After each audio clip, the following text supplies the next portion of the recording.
নমস্কার, ডেঞ্জার নিউজে সবাইকে ওয়েলকাম। আজকের ব্রেকিং নিউজ, রেমাল। হ্যাঁ,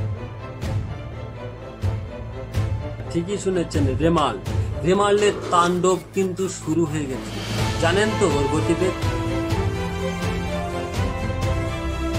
ঘন্টায় 120 থেকে 130।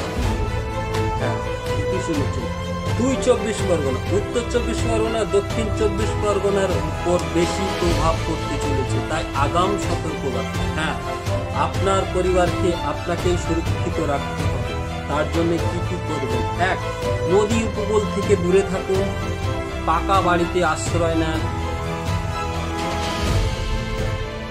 শুকনো খাবার খান, এমনকি রাতে ব্যবহারের জন্য টর্চ রাখুন, ইলেকট্রিক থেকে দূরে থাকুন, কম্পিউটার চালাবেন না, মোবাইল চালাবেন না, আর জমা জল যেখানে আছে সেখানে যাবেন না, বাড়ি থেকে বেরোবেন না।